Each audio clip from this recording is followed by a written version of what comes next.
పరిశుద్ధాత్మ బాప్తిస్మం గురించి తెలుసు.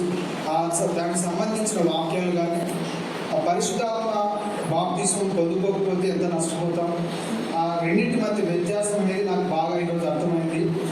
అలాగే దేవుడు మాట్లాడుతున్నట్టుగా నాకు అనిపించింది. ఇక్కడ దేవుని ఆత్మ కూడా పనిచేస్తూ ఉంది. కాబట్టి దేవుడు నామానికి అవకాశం అందించినందుకు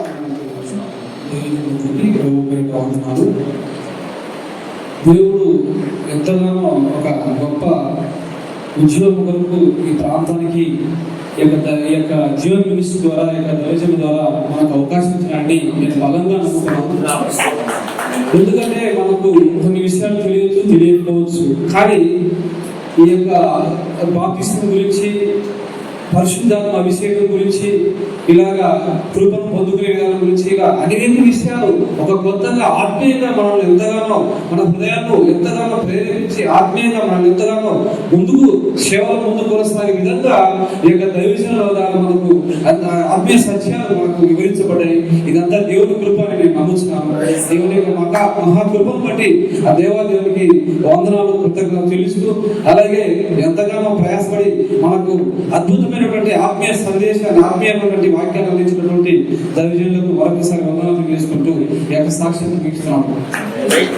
దేవుని సన్నిధిలో నేను చెప్తున్న సాక్ష్యం, దీనికి దేవుడి సాక్షి. దాదాపుగా 10 సంవత్సరాల నుండి ఒక ప్రార్థన చేస్తున్నాను. ఏంటంటే ఏ విధంగా చేతనైనా పాండ్య మండలం రక్షణ కొరకు, సత్యము కొరకు పట్టబడాలి. ఇది నా అనుదిన ప్రార్థన.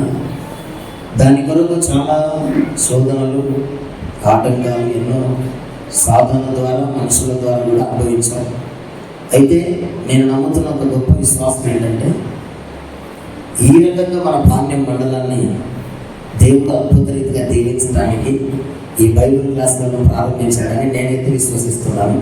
ఆత్మ ప్రేరేపంతో చెప్తున్నా, ఇది సరైనటువంటి సత్య పరిచర్య. దేవుని స్తోత్రం కలుగుతుంది. కాబట్టి ప్రతి ఒక్కరు కూడా ఈ మేలును పొందుకొని ఇంకా మీకు తెలిసిన వాళ్ళని కూడా పరిచయం చేసి రాబోతున్న దినాల్లో మనమే అన్నగారు చెప్పినట్టు ఇంకా వాళ్ళు ఇక్కడికి రావాలని కూడా ప్రభు ఎక్కడెక్కడ వాడుకుంటుంటారు.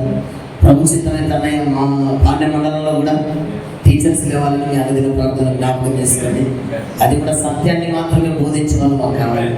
అటువంటి పరిచయం దేవుడు భవిష్యత్తులో ఇస్తాడని మనస్ఫూర్తిగా కోరుకుంటూ, ప్రార్థిస్తూ అవకాశం ఇచ్చిన దేవునికి సమస్తమైన ప్రభావం కలుగును గాక. ఆమేన్.